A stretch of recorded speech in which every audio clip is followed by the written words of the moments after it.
Hi friends, எல்லோரும் எப்படி இருக்கீங்க? நல்லா இருக்கீங்களா? இன்றைக்கி நாம் வீடியோவில் எப்போவும் போல தான் ஒரு இடத்துக்கு நம்ம தேனி பிடிக்க வந்திருக்கோம். உங்களுக்கே தெரிஞ்சிருக்கும் இது எந்த இடம் அப்படின்னு சொல்லிட்டு. அதாவது பெட்டி கடைன்னு சொல்லுவாங்க. நம்ம ஊர்லலாம் கிராமங்களில் இந்த மாதிரி மரப்பெட்டியிலான கடைகளை செஞ்சு வச்சுருப்பாங்க. அந்த மாதிரி ஒரு பெட்டி கடை தான். ஆனால் இந்த கடை ரொம்ப நாளாக அவங்க பயன்படுத்தாமல் மூடி வச்சதுனால அந்த பெட்டி கடையினுடைய மேற்பகுதியில் பார்த்திங்க அப்படின்னா நம்முடைய அடுக்கு தேனி கூட்டம் அடைஞ்சிருக்கு. இதுக்கு முன்னாடி நாம் இதே இடத்துல நாம் இன்னொரு கூட்டத்தை நம்ம 2 வருஷத்துக்கு முன்னாடி பிடிச்சிருக்கோம். ஆனால் அதை நம்மளால் வீடியோ எடுக்க முடியல. நம்ம மற்றபடி நம்ம இதை மாதிரி நம்ம பல இடங்களில் நமக்கு தேவையான தேனி கூட்டங்களை நாம் பிடிச்சு அதை பெட்டியில் நாம் அடைச்சிருக்கோம். அந்த மாதிரி வீடியோஸ் எல்லாமே நீங்கள் நம்முடைய யூடியூப் சேனலில் நீங்கள் போய் பார்க்கலாம். முதல் முறையாக பார்க்குறவங்க மறக்காமல் நம்ம சேனலை சப்ஸ்கிரைப் பண்ணிக்கோங்க. அதே மாதிரி பல பயனுள்ள வீடியோக்கள் நம்முடைய யூடியூப் சேனலில் இருக்குது. எல்லாமே உங்களுக்கு ரொம்பவே பயனுள்ளதாக இருக்கும் அப்படின்னு நாங்கள் நம்புகிறோம். எங்களுடைய முக்கியமான நோக்கமே என்ன அப்படின்னா, யாருமே தேனி பெட்டியை விலை கொடுத்து வாங்கக்கூடாது. அவங்களே நம்மளோட பகுதியில் கண்டிப்பாக அடுக்கு தேனீக்கள் இந்த மாதிரி அடைஞ்சிருக்கும். அதை நாம் எளிமையாக நாம் அதை பிடிச்சு நாம் அதை பெட்டியில் வளர்க்கும் பொழுது நமக்கு கண்டிப்பாக அது ரொம்ப ஒரு பயனுள்ள ஒரு பெட்டியாகவும் இருக்கும். அதே சமயத்தில் நாம் இந்த மாதிரி பிடிச்சு வளர்க்குற பெட்டியில் உங்களுக்கு ரொம்பவே ஒரு அனுபவம் உங்களுக்கு கிடைக்கும். இப்போ நாம் முதல் அறையை எடுத்த உடனே நமக்கு ராணி தேனி அந்த அறையில் இருந்துச்சு.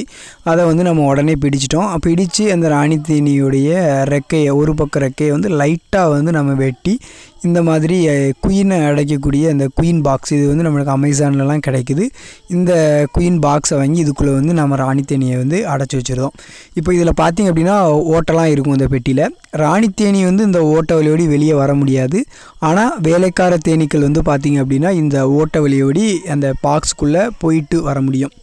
இது எதற்காக இந்த நம்ம குயின் பாக்ஸை யூஸ் பண்ணுறோம் அப்படின்னு பார்த்திங்க அப்படின்னா, நாம் இப்போ அந்த தேனீக்களை பிடிச்சி மரப்பெட்டியில் நாம் அடைக்கும் பொழுது தேனி எந்த பகுதியில் இருக்கோ அங்கே தான் எல்லா தேனீக்களும் போய் அடையும்.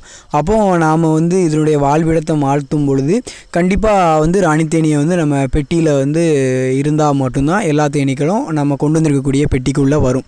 நிறைய பேர் கேட்கக்கூடிய விஷயம் என்ன அப்படின்னா, எப்படி இந்த தேனீக்கள் எல்லாத்தையும் நீங்கள் பெட்டிக்குள்ளே அடைச்சிட்டிங்க அப்படின்னு சொல்லி. நம்மளால் ஒரு தேனியை கூட அடைக்க முடியாது பெட்டிக்குள்ளே. அதாவது ராணி தேனியை நாம் பிடிச்சு இந்த பெட்டியில் வச்சிட்டோம் அப்படின்னாலே எல்லா தேனீக்களும் இந்த பெட்டிக்குள்ளே வந்துடும். இப்போ சில சமயத்தில் என்ன ஆகும் அப்படின்னு பார்த்தீங்க அப்படின்னா, அந்த தேனீக்கள் ராணி தேனியை தேடணும் அப்படின்னா அது களைஞ்சி பறக்கணும். அப்படி களைஞ்சி பறக்கும் பொழுது என்ன ஆகும் அப்படின்னு பார்த்தீங்கன்னா, சில சமயத்தில் தேனீக்கள் வேறு ஏதாவது இடத்துக்கு பறந்து போவதுக்கான வாய்ப்பு இருக்குது. அதனால தான் நாம் என்ன பண்ணுறோம் அப்படின்னா, ராணி தேனியை இந்த மாதிரி அதை பாக்ஸில் அடைச்சி நாம் அதை நம்ம கொண்டு வந்திருக்கக்கூடிய பெட்டியில் வச்சதுக்கப்புறமா இந்த தேனீக்களை நாம் ராணி தேனி இங்கே தான் இருக்குது அப்படிங்கிற மாதிரி கொஞ்சம் தேனீக்களை நம்ம கையால் மெதுவாக கோரி அதை அப்படியே அந்த பெட்டிக்குள்ளே நம்ம விட்டுட்டோம் அப்படின்னா அடுத்து மீதி இருக்கக்கூடிய எல்லா தேனீக்களுமே வேகமாக அந்த பெட்டிக்குள்ளே அடைய ஆரம்பிச்சிடும். நாம் இல்லை ராணி தேனியை மட்டும் பிடிச்சிட்டோம், இனிமேல் எல்லா தேனீக்களும் பெட்டிக்குள்ளே வந்துடும் அப்படின்னு நினச்சி நீங்கள் விட்டுட்டு போனீங்க அப்படின்னா சில சமயத்தில் என்ன ஆகும் அப்படின்னு பார்த்தீங்கன்னா, ராணி தேனியை இது பெட்டியிலே விட்டுட்டு எல்லா தேனீக்களும் அப்படியே வெளியே எங்கேயாவது பறந்து போவதுக்குமான வாய்ப்புகளும் அதிகமாக இருக்குது. அதனால் நாம் முடிஞ்ச வரைக்கும் முதல்ல நம்ம ராணி தேனியை பிடிக்கணும். ராணி தேனியை பிடிச்சதுக்கு அப்புறமா அந்த தேனீக்களை பாதி தேனீக்களையாவது நம்ம அந்த பெட்டிக்குள்ளே நம்ம கையால் எடுத்து விடும் பொழுது அந்த தேனீக்கள் அப்படியே நிரந்தரமாக அந்த பெட்டிக்குள்ளே இருந்துடும். மாதிரி நம்ம ஏன் ராணி தேனியுடைய ரெக்கையை வெட்டுறோம் அப்படின்னா, ஒரு வேளை நம்ம இடத்துல கொண்டு போய் இந்த கூட்டை வைக்கும் பொழுது அந்த தேனி களைஞ்சு போகிறதுக்கான வாய்ப்பு இருக்குது. அப்போ ராணி தேனி பெட்டியை விட்டு பறந்து போச்சு அப்படின்னா அது நமக்கு கண் காணாத இடத்துக்கு போயிடும். அதே சமயத்தில் நம்ம ரெக்கையை வெட்டியிருக்கும் பொழுது அந்த கூட்டை விட்டு ராணி தேனியை வெளியே வந்தாலும் கொஞ்சம் தூரத்தில், அதாவது நமக்கு கண் பார்வையில் இருக்கிற மாதிரி தான் அந்த ராணி தேனி ஏதாவது ஒரு செடியில் போய் உட்காந்துருக்கும். அப்படிங்கிறப்போ நம்ம திரும்ப அந்த கூட்டத்தை நம்ம பிடிச்சி பெட்டியில் வைக்கும்பொழுது கண்டிப்பாக அது 2வது முறை அந்த பெட்டியை விட்டு அது வெளியே போகவே போகாது. கண்டிப்பாக அந்த பெட்டியிலே தங்கி அடைஞ்சிரும். இந்த வீடியோ உங்களுக்கு ரொம்பவே பயனுள்ளதாக இருந்திருக்கும் அப்படின்னு நாங்கள் நம்புகிறோம். அடுத்தும் இன்னொரு புதிய தேனி கூட்டத்தோடு உங்களை நாங்கள் சந்திக்கிறோம். மறக்காமல் நம்ம சேனலை சப்ஸ்கிரைப் பண்ணிக்கோங்க. எல்லா வீடியோவையும் பாருங்கள்.